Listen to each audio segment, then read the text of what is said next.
that bin Laden separated his leaders, spread them around because he expected an attack, and there was no response. I understand that hindsight is always 20/20. No, let's talk about it. But the question is, why didn't you do more, connect the dots, and put them out of business? All right, let's talk about it. I will answer all those things on the merits, but first I want to talk about the context in which this arises. I'm being asked this on the Fox network. ABC just had a right-wing conservative running their little pathway to 9/11, falsely claiming it was based on the 9/11 Commission report, with 3 things asserted against me directly contradicted by the 9/11 Commission report. And I think it's very interesting that all the conservative Republicans who now say I didn't do enough claimed that I was too obsessed with bin Laden.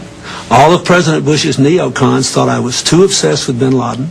They had no meetings on bin Laden for 9 months after I left office. All the right-wingers who now say I didn't do enough said I did too much. Same people.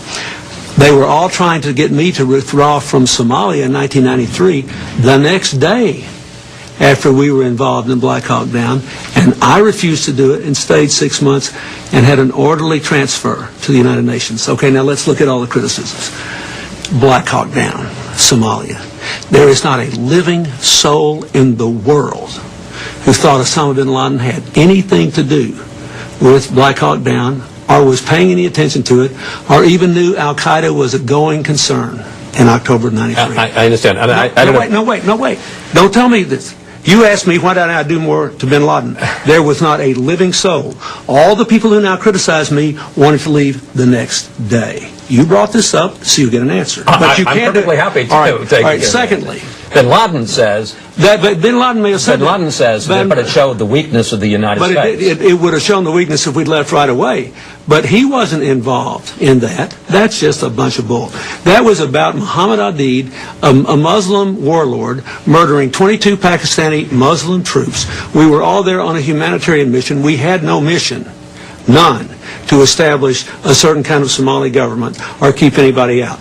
He was not a religious fanatic. There was no Al-Qaeda. With respect, if I may, instead of going through 93 and 96... No, you ask it. You brought it up. May I ask you a general question and then you can answer? Yeah. The 9/11 Commission, which you talked about, and this is what they did say, not what ABC pretended they said. What did they say? They said about you and President Bush, and I quote, "The U.S. government took the threat seriously, but not in the sense of mustering anything like the kind of effort that would be gathered to confront an enemy of the first, second, or even third rank." First of all, that's not true with us and bin Laden.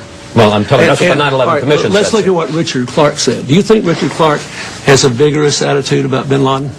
Yes, I do. You do, don't you? He has a variety of opinions and loyalties, That's right. but yes, No, he has a vigorous opinion. Yeah, he has a variety of opinions and loyalties now. But let's look at the facts. He worked for Ronald Reagan. He was loyal to him. He worked for George H.W. Bush. He was loyal to him. He worked for me, and he was loyal to me. He worked for President Bush. He was loyal to him. They downgraded him and the terrorist operation.